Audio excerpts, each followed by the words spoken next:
into New York. Yo, into New York. Yo, into New York. To New York, to New York. Put the yo into New York. Yo, into New York. Yo, into New York. To New York, to New York.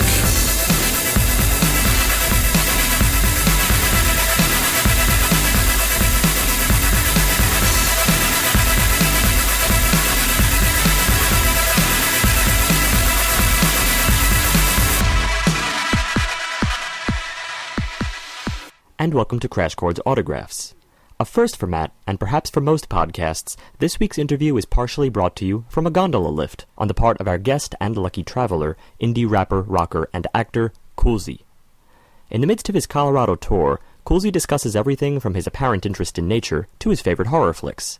He also promotes his latest record, Hit Factory, along with its recent music videos Wanted the Most and Glasses, which features fellow rapper and touring mate Schaffer the Darklord. Coolzey and Schaffer can presently be found on the Fan Fiction Tour, along with MegaRan and Fresh Kils and Uncle Fester. So now, from the gondola to your ears, here's presenting Matt Storm and Coolzey. Hello, Coolzey. Hello, Matt Storm. How are you? Good. How are you, sir? I'm really good. I'm walking by a bubbling brook in Rise. Yeah, here, hold on. Maybe you can hear it. I'll hold the phone out. You hear that, bubble? A little bit. I don't know if it'll come through when we post the podcast, but, you know. Check this out.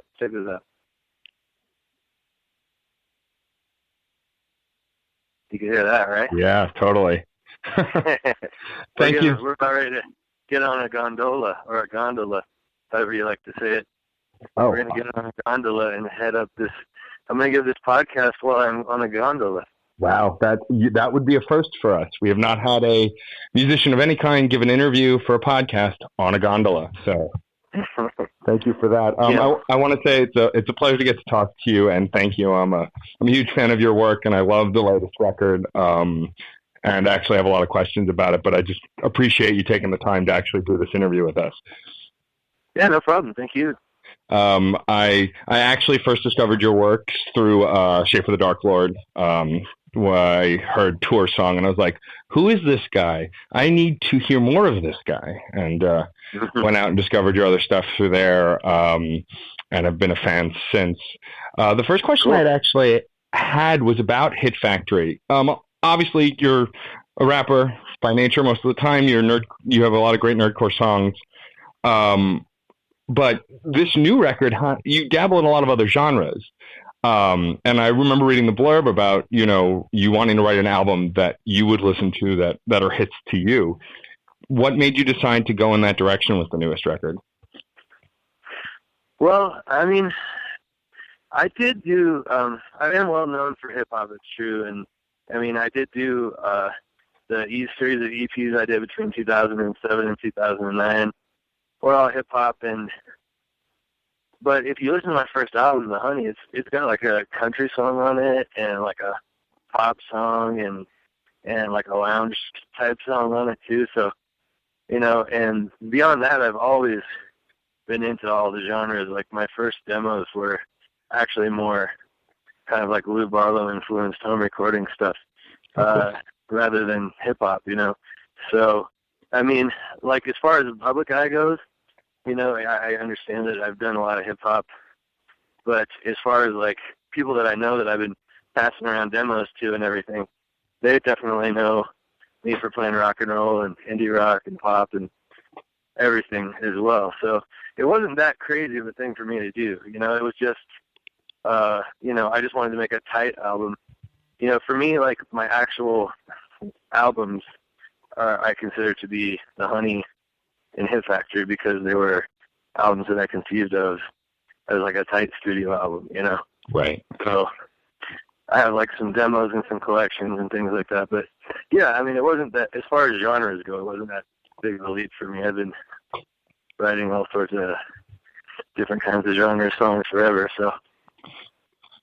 I mean, and that's one of the things that I really like about the different genres on Hit Factory and on Honey is that it gives it a versatility and gives you versatility as a musician. Like, it's not just one thing. You're capable of a lot, and it really comes through on the record. You know, I mean, my favorite track actually on the whole record was "Want It the Most," because as far as hip hop tracks that I've heard you do, that one seems like the most. I don't know. It's just got this power and this energy that I really dig. You know. Thanks. Yeah, I think that's coming through a lot. I feel it's everybody's favorite song live right now. You know, I end with it a lot, and it seems to be communicating with people a lot. So, I'm going to toss this coffee over here. Okay. So we're about ready to get on the gondola right now. Cool. Yeah. And so, where are you right now? Because I know you're on tour, and we're chatting between tour nights. Where are you in Colorado still?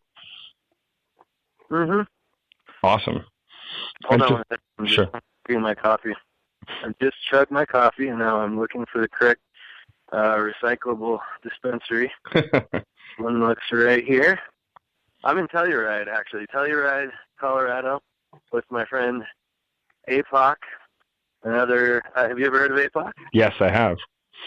Yeah, we've become really good friends and enjoy each other's music, and so it's been a pretty cool tour so far. And this is his hometown. It's where not his hometown, but it's where he lives.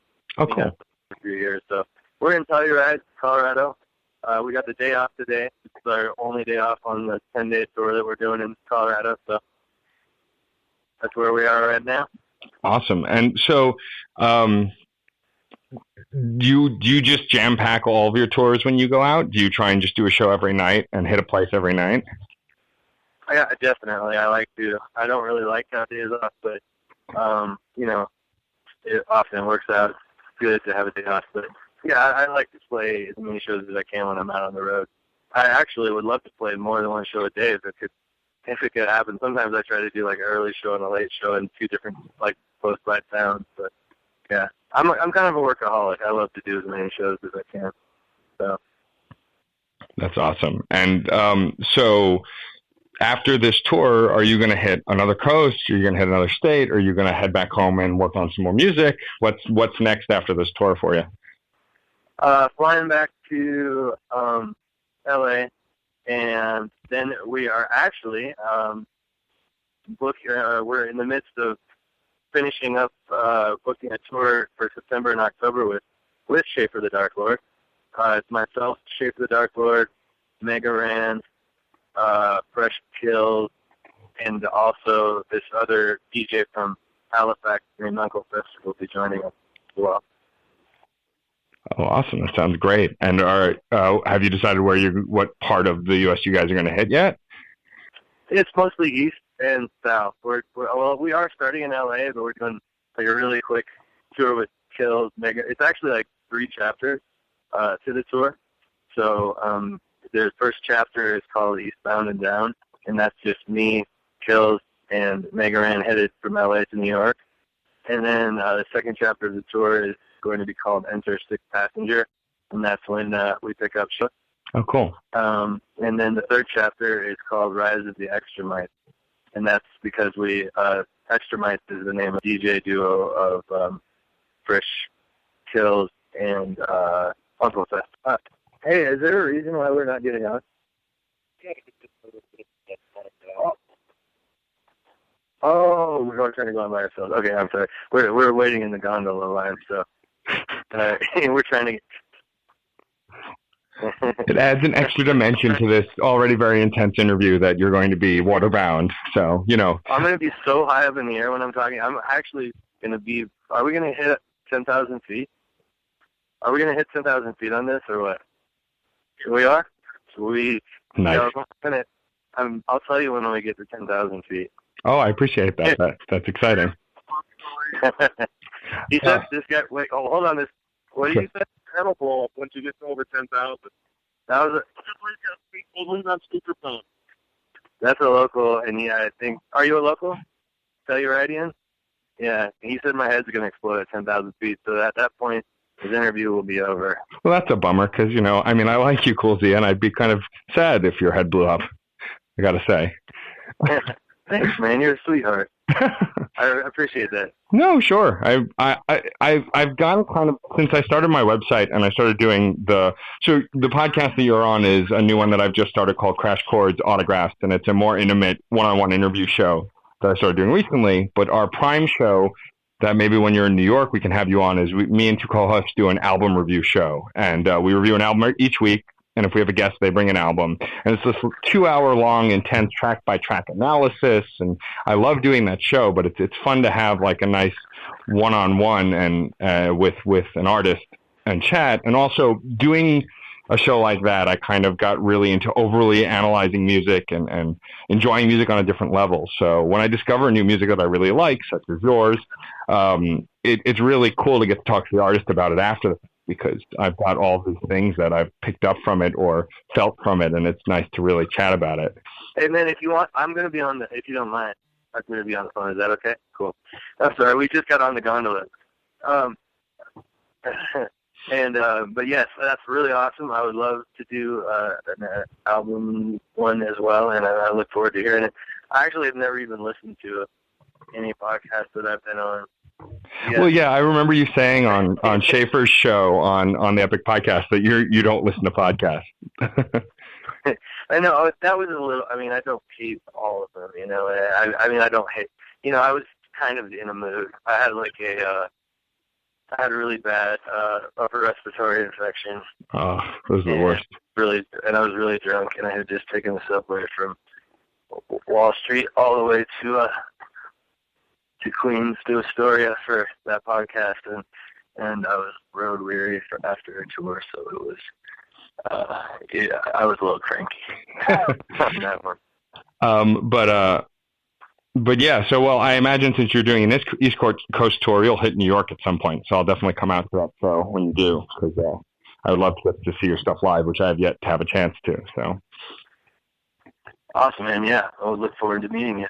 So obviously, since you play a lot of different genres and you're into a lot of different kinds of music, you must have, you know, a ton of influences for why you started music. Do you have like a number one, like this artist is the reason I started music, or is it kind of just an amalgamation of many things? Well, I mean, I don't know. I mean, there's been different phases in my life for sure, you know. Like, I started out listening to only Weird Al Yankovic when I was a kid. That's it. I would just only listen to Weird Al. So I always just wanted to make... I think that's probably one of the reasons why I'm super into style parodies, but that are not, you know, that are heartfelt. You know, like, I'm a huge Ween fan, for example. Yeah. And I think a lot of people think that they're aping, you know, they're copying styles and bands, but I don't agree. I think that, you know, they definitely are to some degree, but it's, you know, heartfelt, and like their songs are legitimate, you know, and I think that, you know, at an early age, that's something that I got really into, was the idea of, you know, just creating style, or like, I don't know how to put it that doesn't sound negative or derogatory, you know, but, you know, aping styles is kind of fun, you know? Yeah. But I mean, so I would say that that's definitely like my roots from when I was a kid, but then I listened to nothing but hip hop from like 4th grade until 11th grade, and that's it. And it was like, you know, golden era, like early 90s stuff. So that was, you know, I was definitely really influenced by like Biz Markie and Wu-Tang and all that stuff, you know. So and then, you know, at the end of high school, beginning of college, just got into everything. And I just get into more and more. I think as I get older, I try to not be dismissive. I don't like only liking one kind of music. It bugs me when people only like one kind of music. I think it's really closed-minded, you know? Yeah, I agree. I mean, I feel like especially with the access that you have now between YouTube and Spotify and iTunes and all of this quick way to get your hands on music, to be only into one kind really limits yourself. And it's like, it's just, you can get access to stuff and preview stuff for free so easily now. There's no reason to not listen to everything, you know, and give everything a shot. Mm-hmm. Yeah, I agree. Yeah, it's definitely like a conscious choice to be. I mean, in general, I think that, like, and a lot of Americans, I think, tend, or even just people as they get older, just tend to just start cutting more and more stuff out of their life instead of allowing more in. Yeah. more exclusive than inclusive, and I think that's like some bad habit that people have gotten into that in general that I don't agree with. So I try to be not dismissive, I try to be inclusive of whatever I can allow into my life, Yeah, I hear you. Totally. You mentioned before when you started listening to music and the stages you went through as you got older. Have you always played music, or did that come later? How did you start playing instruments, singing? Well, I started rapping into like boomboxes when I was a little kid, and like making tape loops with tapes, just like pause record, and like doing that. But I didn't even start playing guitar until I was 19. I actually like taught myself to play by just watching this one episode of 129 where Thurston Moore interviewed Beck and Mike D. Oh yeah. And there was like Beck plays Pay No Mind, I think, on it, and like the close up on his fingers doing like a finger picking pattern. And when I was 19 years old, I grabbed my dad's old acoustic guitar and just started doing that finger picking pattern over and over again, like all summer, until I learned it. And that's pretty much where I started learning how to play rock and roll, was when I was 19. Wow, that's awesome. And so that, I guess, it's kind of funny that you said it was Beck and Mike D were the two featured on that. Yeah. Yeah, so it's kind of funny that those two, which are big musicians to anybody, and so you developing musically, that's a great place to start. Yeah, they're definitely huge influences on me. I'm sure everybody can tell. I guess I get compared to them both a lot. I mean, songs that I write, get compared to them. So Beastie Boys and Beck for sure. Yeah. And so since you're on tour, I know you said earlier that you're kind of a workaholic and you don't really like downtime or time off, but when you do have downtime or time off, do you have a preferred pastime besides writing and recording music, or is that really kind of what you stick to? No, I like to watch movies. Movies are my favorite thing. I go into a movie in the theater. It's probably my favorite thing in the world. I'm really interested in movies, and I like swimming and basketball and bowling. Nice. Things I like. I don't get to do them all very often, but those are things I like to do. Do you have a favorite movie right now? It's hard to see. I'm not really good with favorites, but I'm really excited to see the new Terry Gilliam movie, Zero Theorem, because he's my favorite. That one actually looks very good. I love all his stuff.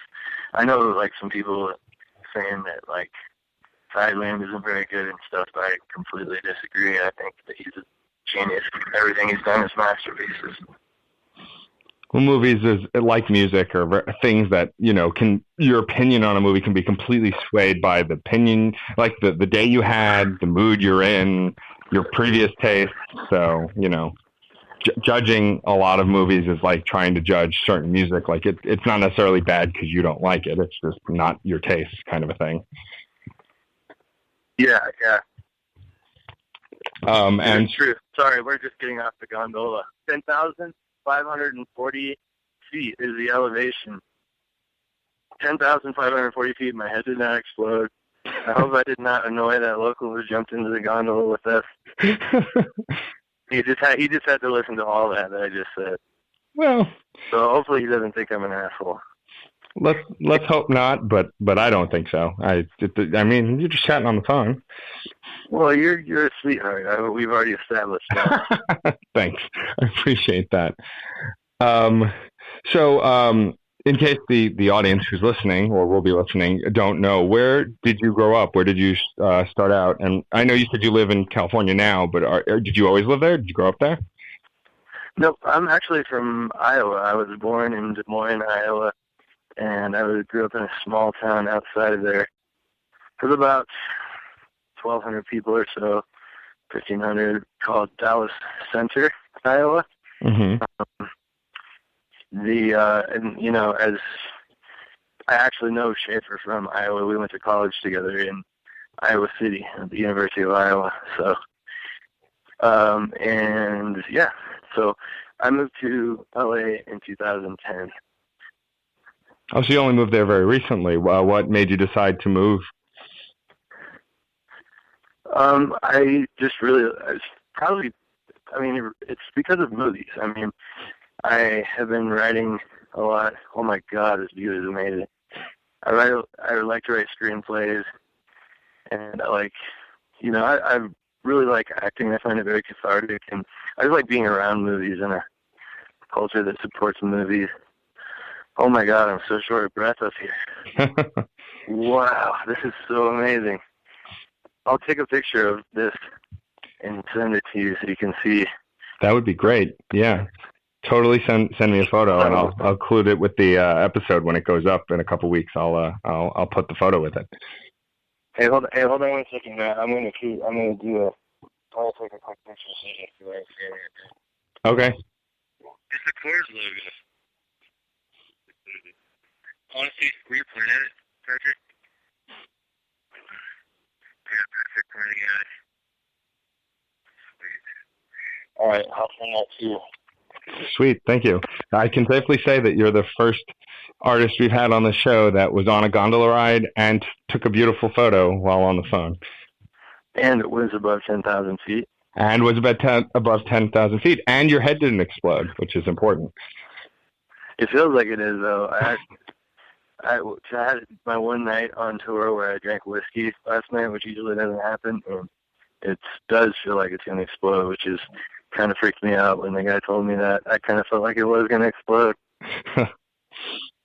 Do you try to stay away from whiskey typically when you're on tour, or? Liquor in general is not a good thing for me. No? No. I will make out with anybody if you give me liquor. Well, that's blackmailish information to put out into the world now that they know, Yeah. Like, you don't even have to roofie me. All you have to do is give me a couple shots of liquor and I'll make out with you. Well, good to know. Put that in the back pocket in case anybody needs to, make out with you, Coolzey. I can hold that over your head. So, besides, I'm sure, listening to your own music, do you have a favorite band within the last couple of years, at least, like a newer band or even an older band with a newer album that you're really into right now that you've been listening to a lot of? Yeah, I mean, I get into stuff really late, and so, I've listened to, stuff that people have known about forever, and I'll just get really into it. I don't know, I'm really into some cheesy stuff that most people don't like. Like, my favorite band, for example, Foo Fighters. I love everything that they've ever done, new stuff, old stuff. I love Dave Grohl. So, that's just an example, but lately I've been listening to a lot of just everything, but I've been listening to a lot of punk rock and really super cheesy pop punk, like Blink 182 and even Sum 41 and stuff like that. I've been really into just these overproduced studio anthemic pop punk that most people can't stand. As a fan of almost all music, personally, because of the genres I like spread pretty wide. I mean, I'm a fan of actually both those bands. And anyone who's telling you that the Foo Fighters are cheesy, you need to not be friends with anymore, because Dave Grohl is one of the greatest musicians ever. I mean, thank you. I'm between. First of all, I liked Nirvana, and he's a great drummer, but he is way better on his own and with the Foo Fighters. And did you see the documentary he did called Sound City? No, but I very much want to. Yeah, I've heard very good things about it. But yeah, I mean, I loved their last record, the one they put out. It's probably 2 or 3 years ago now, but the one with Walk and Rope on it. That album was incredible, and I said it's better than The Shapes and the Colors, but I've gotten a lot of ire for that. Yeah, definitely you do get a lot of slack for liking them for some reason that I don't really understand. But all my friends, I mean, I think for me, a key to me liking what I like is, and I was just talking with APOC about this last night, is that I don't like pretension more than anything. Pretentious people you know, which is why I kind of like, it sucks because I know some Pitchfork darlings are like good, but I like can't listen to any Pitchfork. If Pitchfork says it's good, I like don't want to listen to it. I don't want to hear it. It's like, I feel that it's like some sort of weird elitist, you know, club that they've created, and everybody's falling for it, and it just, I don't want to be a part of it, you know. Although, you know, I like Beach House just as much as everybody else, and real estate and whatever, but I'm kind of getting sick of this washed out reverby shoegaze crap. To tell you the truth, I like want to hear some real rock and stuff like that, you know. So. No, I totally understand. I feel like, you know, there are a lot of great bands that do a lot of great things with technology and computers and editing and looping, but, you know, a nice good old-fashioned guitar, drum, and bass you don't really hear anymore. You know, there's not as much of that out, at least not in mainstream. I'm sure it's somewhere because you can find almost anything, but yeah, I agree wholeheartedly. It's just, there's a lot of this kind of pretentious stuff. I mean, I think that's why I initially got into nerdcore. Was because there was no pretension in the genre. Yeah, totally. It's just a group of nerdy guys or gals of every shape, size, and color who got into a thing. They want to talk about a thing, and that's it. You know, it's just them. You gotta have fun. You can't take yourself too seriously. As soon as somebody starts taking themselves too seriously, I can't get into them anymore. It makes me like put all this stuff on shelves, you know. Yeah. I can't buy that crap. But I mean, you know, I like some depressing music just as much as the next person. I like Elliott Smith. I like Smog and whatever. But at least it seems like all these guys, at least you can find out they're poking fun at themselves at certain times. You know, like they have some sort of sense of humor, no matter how sad they seem. Yeah. You know? Yeah, totally. Some people I listen to and I'm just like, you have no sense of humor about yourself. You're so full of yourself, you know? So. It's funny, this reminds me, since you mentioned you were really into like cheesy pop punk before, and we're talking about bands who don't take themselves seriously, there's a band that I'm actually friends with. They're starting to gain a lot of steam recently. They're a band called Patent Pending. They are the epitome of pop punk, and they dabble in other genres and actually spoof genres, and they just released a 5-song EP. They had a song called Hey Mario, where they're pretty much singing about how Mario shouldn't be going after the princess because it's not worth it anymore. They ended up releasing a 5-song EP based around that, with that song and 4 originals, with them pretending to be Mario and the Brick Breakers, which is a band consisting of Mario and Luigi. And they're filming a half-hour fake documentary about it too. But they play a lot of great genrefied pop punk that's like, I mean, on their newest album, Brighter, they have a song at the end that sounds like doo-wop, and it's great. So I would highly recommend you check them out because I think you'd get a kick out of them. Awesome, man. Yeah, I would definitely do that. Yeah, I'm actually working on a pop punk project myself right now called Bitch Little. It's a new band that I have, and we're halfway done mixing the album, and actually you can download for free 2 of the songs online on my Bandcamp, on the Coolzey .bandcamp.com page if you want. But yeah, I'm actually got a pop punk effort coming out myself. So. That's awesome. I'll definitely download those tracks. I hadn't realized that. That's awesome.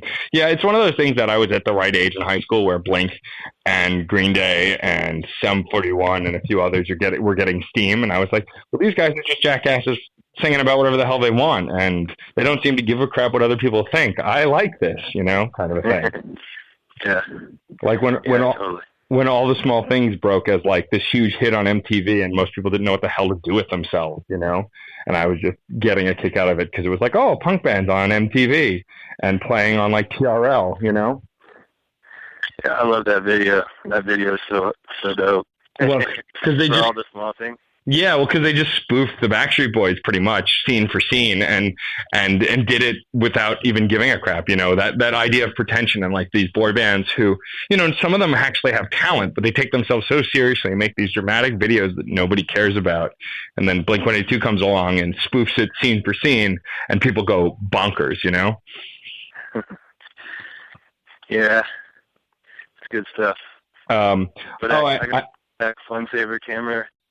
I'm taking pictures right now on top of this mountain because I do this thing where I don't know if you saw my Indiegogo campaign I just did, but one of my rewards is that I like to make my own postcards. So I'm like taking pictures for the postcards right now. Oh, that's awesome. That's very cool.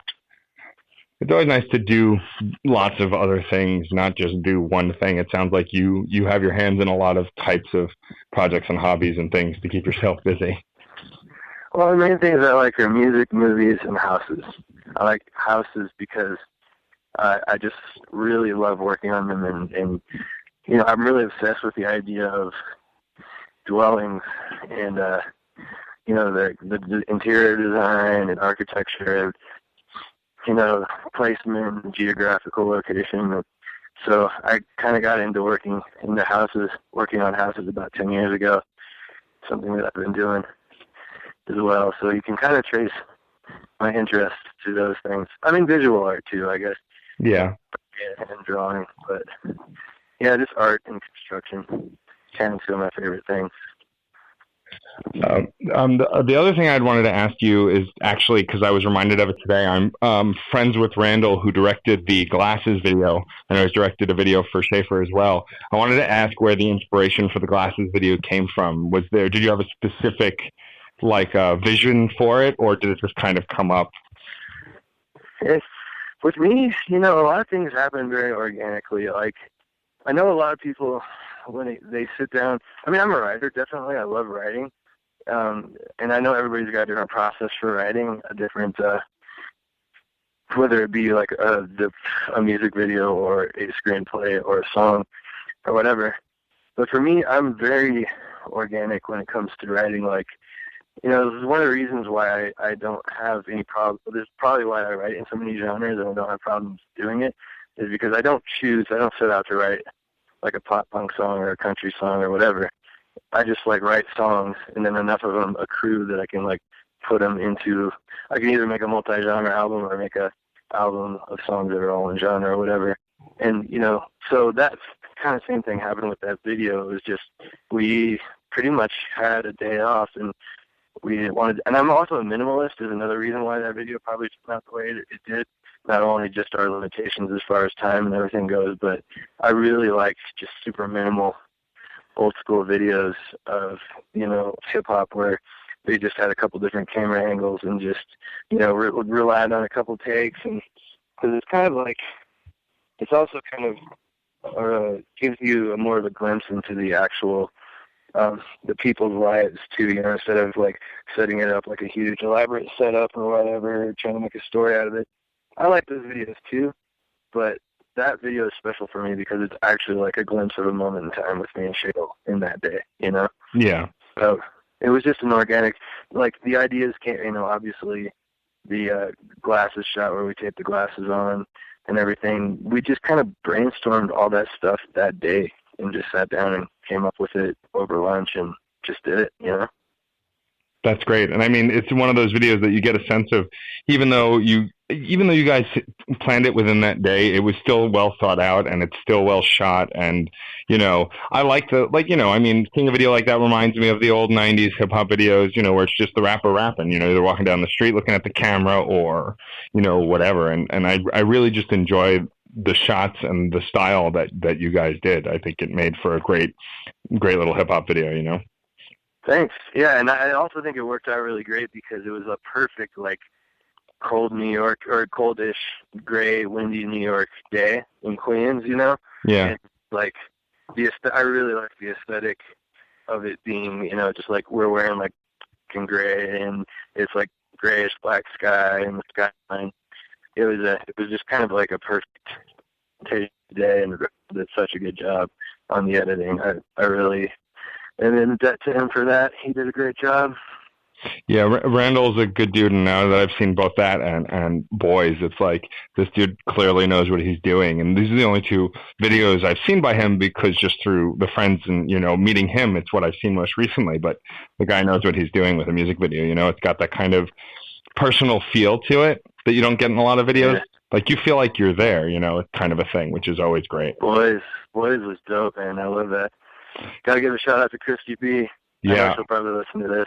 Oh yeah, I adore her. She's wonderful.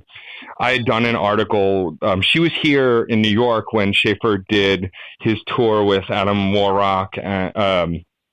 No, it was. I think it was. Yeah, I think it was the Adam Warrock, the tour where Adam Warrock was here with him, and they did Boys Live on stage that night, and I got to meet her, and it was just, she's a really great person. I'm stoked for her music to come out more and have an album, because I think she's a real talent. Me too, for sure. Yeah, if you actually watch, I didn't realize it until I watched the video, but if you check the Boys video at the very end when Randall pans over the crowd, the tall, doofy guy in a baseball cap is me. I saw that at the video, and I was like, oh, I'm in the video. Awesome. I immediately messaged Schaffer. I was like, dude, I'm in your video. He's like, I know. It's pretty funny. Because Schaffer notices everything. Yeah, well, it's like I also had a moment when I was listening to the interview that Schaffer and Chuck were doing with you, and they were giving the shout out to their one fan, because, you know, me and Schaffer are friends. It was like, what up, Matt Storm? I was like, oh, shit, shout out on Epic Podcast. Awesome. And I also quite enjoyed you making Charles Stunning freestyle out of nowhere. That was hilarious. I have not listened to it. I totally forgot that happened. I'm good to listen to it. I'm not necessarily afraid is the word. Maybe that podcast I'm afraid to listen to. But I'm just like, I don't know. I haven't gotten into the mindset of being able to listen to my own voice on a podcast yet.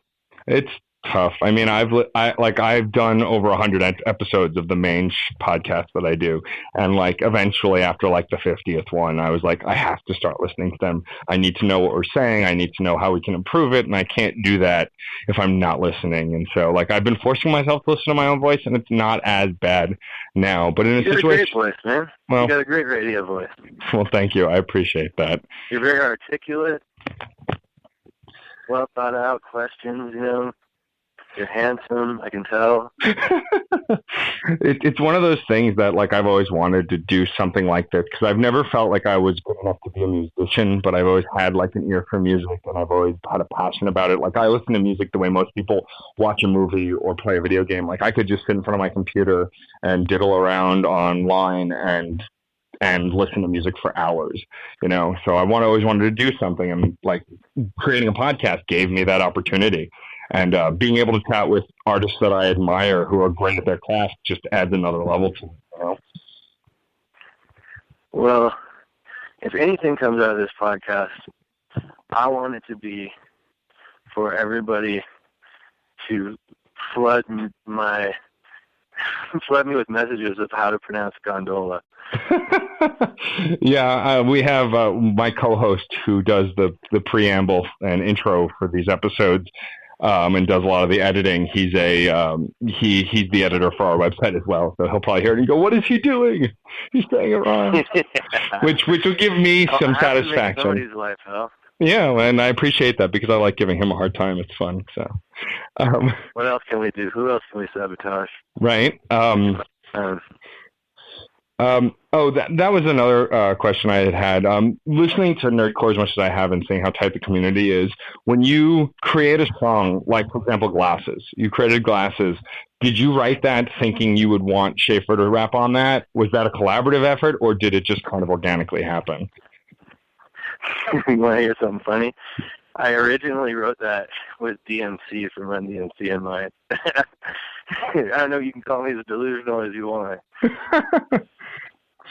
I was like, I'm gonna get DMC to. How funny and awesome would that be to get him to rhyme about his glasses?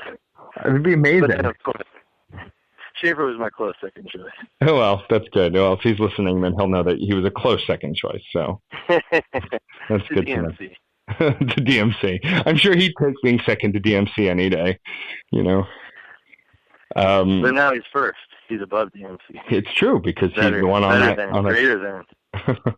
But is that how it kind of goes with a lot of tracks that you collaborated on, or is it just kind of you write the song and then go see where it goes? Well, okay, so like The Honey, for example, was very extremely organic as far as the organic stuff goes. I mean, a lot of it just unfolded in the studio, you know? Mm-hmm. Like songs I didn't even have all the lyrics written before, you know? And but Hit Factory, for example, was an album where I had a lot more written. You know, everything was pretty much, well, I don't have a lot of guests on it either, too. You know, when you're collaborating, I think it's more organic and you're open to, like, The Honey is a very collaborative album. It's like a party, you know. It's supposed to be like a party in the studio. That's pretty much what it's supposed to be. Hit Factory, one of the reasons I called it that is because I'm actually writing, you know. I'm writing no matter what, but I mean, it's more focused on the songwriting, you know. Yeah. And I actually recorded like 40 songs for Hit Factory. Wow. It was originally, I was thinking about making it 2 albums, like 2 10-song albums. One was going to be all hip-hop, and the other was going to be all rock. And, you know, things like really just evolve organically for me. And it just got to a point where I just, like, shaved it down to the recordings I had, the top 8. And actually it was the top 7. And then the last song on there, Fish to See, was just an idea that I had, and I knew it was going to be out on the album no matter how it turned out as a closer. So other than that, but yeah, it was very much more written out than The Honey, you know. But at the same time, the writing process for me is very organic. I kind of feel like I don't even write the stuff. It just is kind of like comes to me and is given to me. I don't know what you want to think about that, but I feel like just, you know, most of the time I tell people that, like, I don't even feel like I'm taking credit really for writing the songs. I feel like the ideas just kind of come to me in dreams and come to me in daydreams, you know. So Apoc's probably getting sick of me being on this phone. Probably. He's like, what are those 2 crazies talking about? What's the timeline left for this podcast? You got a top line? We usually do about an hour. I mean, if you had to go sooner than that, it's no problem. But usually the episodes average about an hour or so. Where are we at right now as far as video goes? We are at 40 minutes. How about this?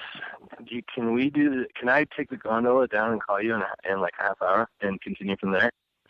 Yeah, we could easily edit it. I could edit it together as 2 individual pieces. That's perfectly fine. Cool, man. Well, because I just don't want to bother anybody on the ride down, and I feel like I did on the way up. How about we're just going to take it down, and it's less than a half hour, maybe 20 minutes or so, and I'll give you a call as soon as we get to the bottom, okay? Sounds like a plan. Thanks, dude. Awesome, man. I'll talk to you soon. All right, bye. And now we can engage in part 2. Yes, let's engage. So how was your gondola ride down? It was so beautiful, man. It was awesome. I love this place. It's really great. Are you a nature person? Do you like camping and stuff? I'm a tree hugger. I love trees. They're my favorite. I don't camp very much or hike, but I would. I just haven't, done it much, but I love trees. It's really actually very simple. I just love trees. That is very simple. It's a simple love to have, but you know what you like. Actually, I think about trees a lot. I've had some pretty good mushroom trips with nobody but the trees. That must have been very entertaining. I've had friends who have done stuff, indulged in substances in the forest and said it's the sounds and the sights are kind of a cacophony of incredible things when you're on something like that, Yeah. Totally. So, getting back to speaking about your music a bit, do you find that do you write just because? Do you find your writing therapeutic? So you obviously write a little bit about yourself. You write a little bit about other things. You do genre stuff. Do you find that it's a very therapeutic thing to write and get the stuff out? Or I know you were saying it was organic before, so it kind of just happens. Do you ever sit down and think, I need to relax, or this thing's got me riled, so I'm going to write? Yeah. I mean, I don't actually think about it like that, but it is definitely cathartic. Writing is not. I mean, yeah, writing can definitely be a certain kind of songs can be therapeutic, but a lot of the time, songwriting for me is really kind of just. It's more of what I do. It just feels like what I do. Whether you want to call it work or whether you want to call it project or hobby or whatever the hell you want to call it. It's just what I do, you know. I think if I was going to say something is cathartic to me, I think the most, like, writing is my love, you know. It's definitely, but it definitely takes a lot out of me, you know. You know, like, writing can really kind of take it out of your gut sometimes. But, like, acting to me is probably one of the most cathartic things that I have done, and like to do a little more of, just because it actually does feel, you know, therapeutic, you know, cathartic to do. So, yeah, I'd say that's more of, as far as an artistic outlet goes, you know, writing. Definitely playing live can be cathartic, you know. Performing live can definitely be a therapeutic thing, and but the writing process to me does tend to take energy, you know. Right. Even if it is effortless or organic or whatever, it still takes energy. We were talking before about how you're a lover of movies and you have this vast love of all different kinds of movies, and it would be hard for you to choose a favorite. I thought it might be easier for you to choose a movie that you hate. What kind of movie makes you wish it had never been made? Do you have one that you could, like, wish you could unsee that it was so bad? Oh, man. God. I've got really mad at some movies lately. I'm trying to think what I just, like, rated. You know what I don't like is, I just rated something a 1 that Netflix, you know when Netflix says they think you'll like something because you like other stuff? Yeah. And you're like, oh, yeah, Netflix says I will give this 4.5 stars. And I watch it and I'm like, Netflix, you're wrong. This one gets 1. I wish I could give it 0. Or you can give it. Can you give things 0 on Netflix? I didn't know if you could. I don't think you can give them a 0. I think you can only give them a 1. Yeah. Because if you do 0, there's no rating, and they don't do half stars. Maybe they do have half stars. I don't remember. Yeah, well, for some reason, okay, so I love horror movies. I love horror movies, bad horror movies, good horror movies, whatever.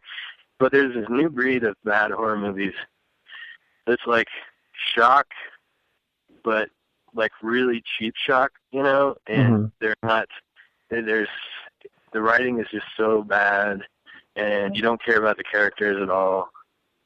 And I can't think of any of the movies right off the top of my head that I've wasted my time with recently, but I do get really mad wasting my time with those new age horror movies that are like, you know, just shock, cheap shock bullshit with nothing behind it. Really, really bad acting and really bad writing. And but yeah, I mean, I do like some of the new ones, like The Possession was really good, and I'm just really blanking because of the hangover right now.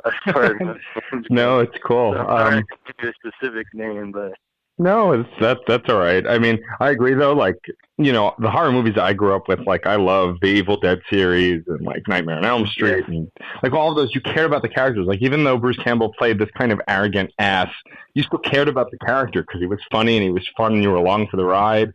But if you have a horror movie and you don't care about the characters, why would you care about the circumstances they're in or what happens to them, you know? Yeah, totally. Oh, was it Haunt? Was Haunt? I just watched Haunt, and I thought it was really bad. Oh, yeah? I thought. But maybe not. I don't know. Don't quote me on that. Cut that part out. Yes, we totally won't edit that out. Well, like, one of the better horror movie / comedies that I saw recently, have you ever seen Tucker and Dale versus Evil? No, it's on my list. Yeah, that one was great because it did something with the genre and turned it on its head a little bit, like sort of like what the original Scream did at the time, and then they butchered by just putting sequel after sequel out, you know. Yeah, I love Scream. I'm actually watching all the Hellraisers right now. I'm on number 6.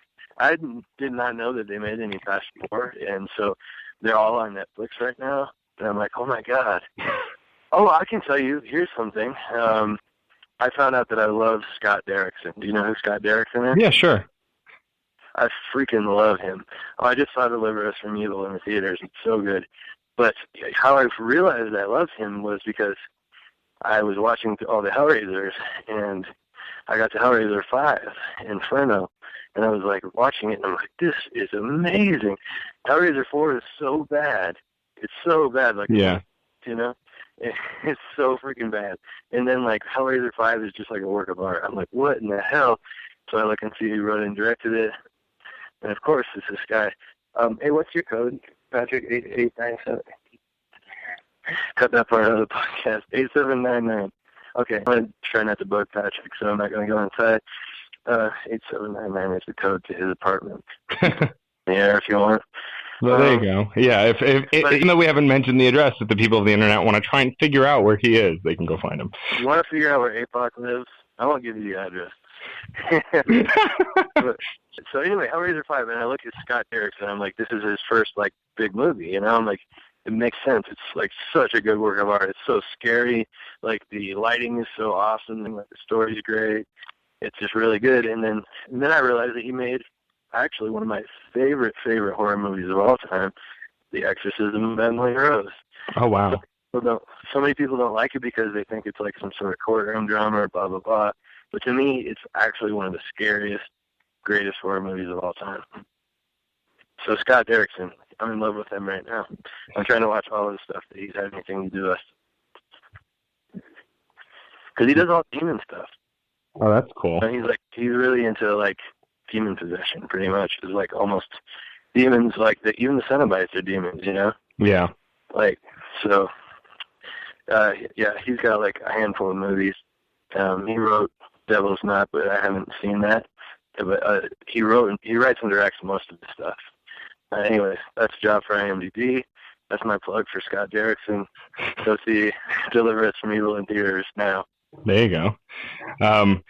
Yeah, it's funny how sometimes you'll realize after the fact how much you love a director before even realizing it. Like, obviously everyone loves Christopher Nolan now because of Inception and the Batman movies.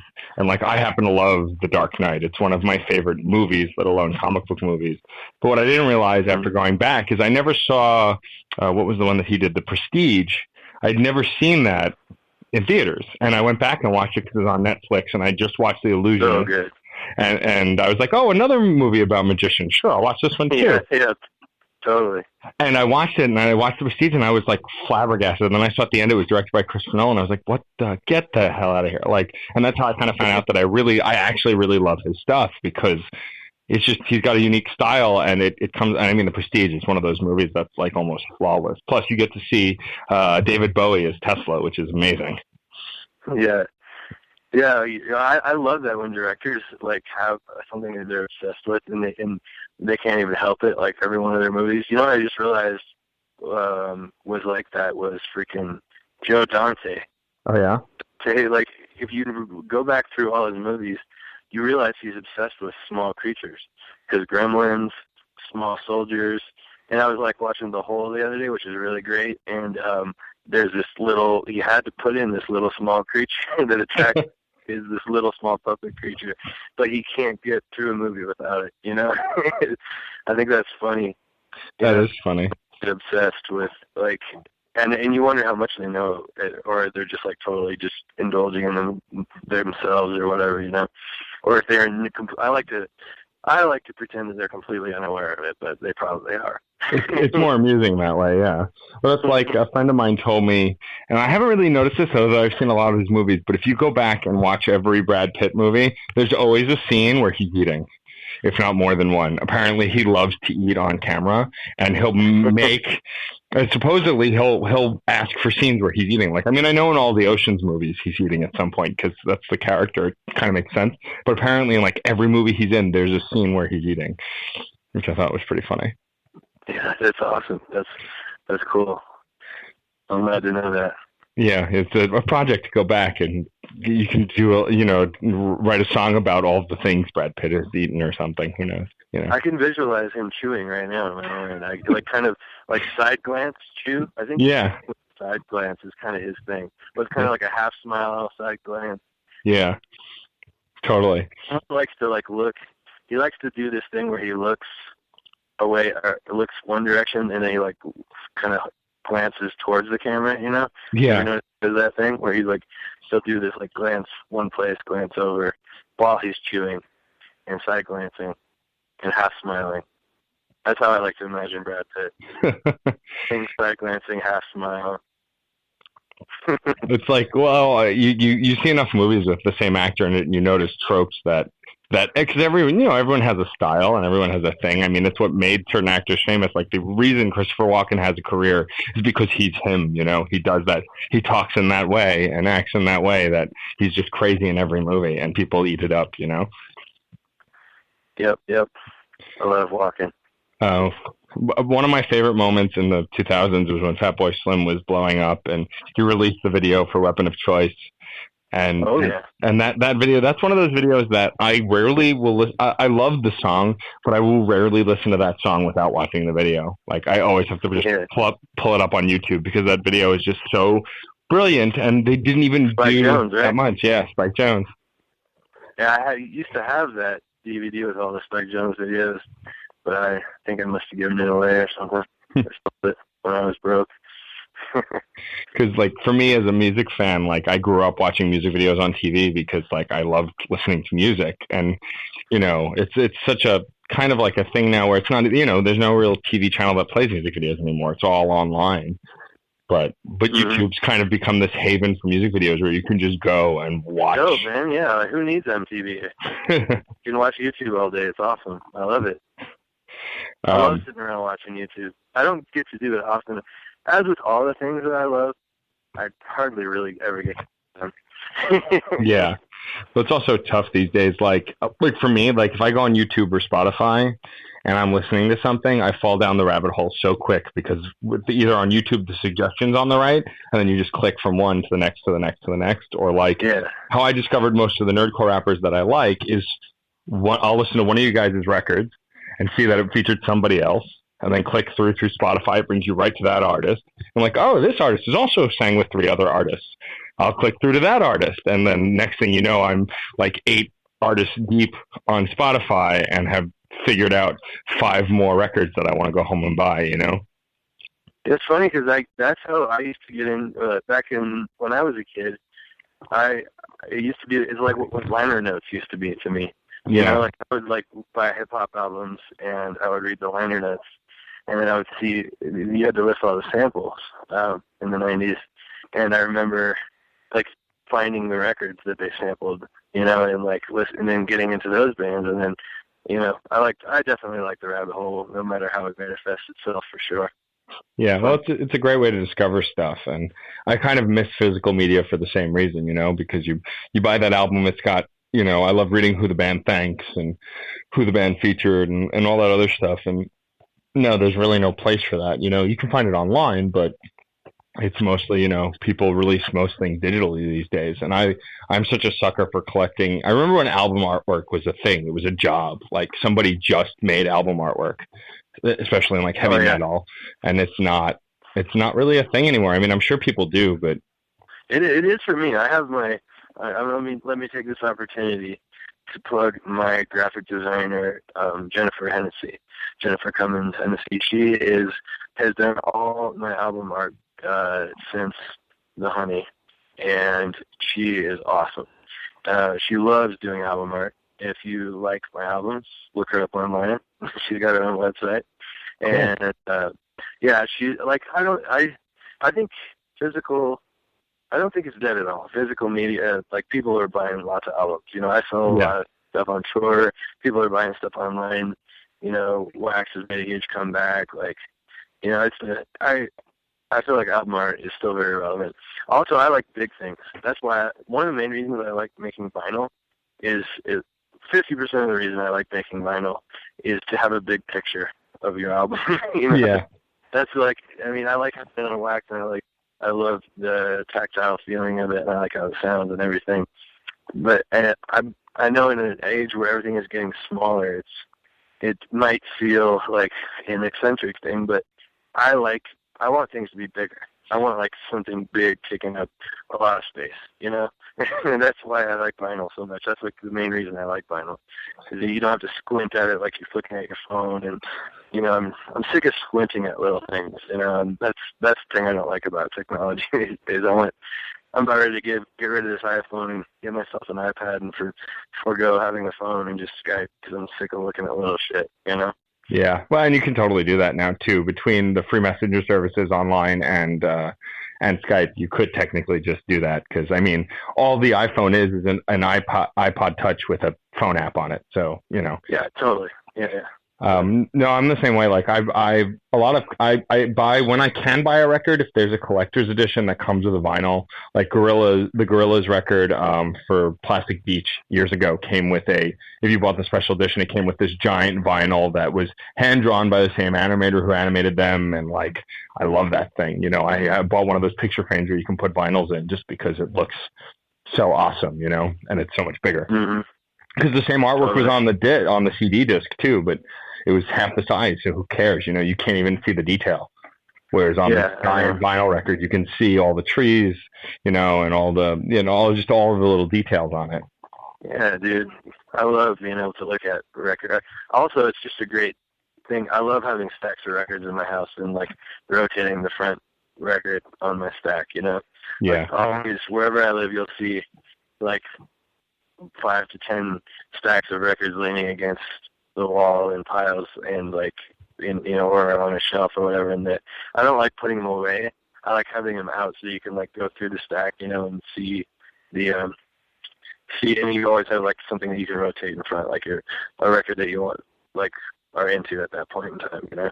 Yeah, I'm the same way with CDs because I have I don't have as many vinyls as I'd like. My dad has over like thousands of them, but like they were, when I was growing up, a lot less common, but I have like hundreds of CDs, and I love stacking them spine out so you can see and flip through them, and then putting like one in front so you can see it. Totally. You know, it's I used to do that, but I sold all my CDs, and it kind of ravaged my collection. I've ravaged my vinyl collection as well. And by the way, I want everybody to know that I'm totally aware that I'm saying so at the end of everything, and it's not normally like that. This is just what happens to me when I have a hangover. It's no problem. Honestly, like I long for the day where I love comments of any kind and engaging with the audience. So if someone has something to say about you saying so, let them bring it. This has been a wonderful interview, though, Coolzey. I really appreciate you taking the time to chat with me, coming back after your gondola ride to chat with me. You know, I've heard great things about you. Gondola or gondola? You're going for gondola. I'll go for gondola. I'll join you on that. You're taking a hard gondola stand. Yeah, I am. I'm going to take a hard gondola stand.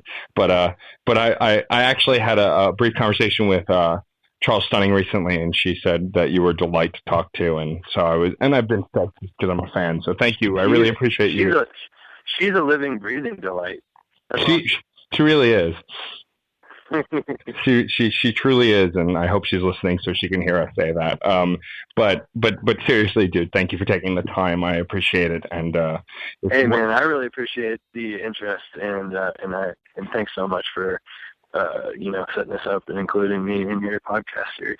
My pleasure. And when you're in New York, I'll definitely check you out. And if you're here for an extended stay, we'll schedule some time. Maybe bring you on the other podcast show as well. You can bring one of the cheesy pop records that you like, and we can review it.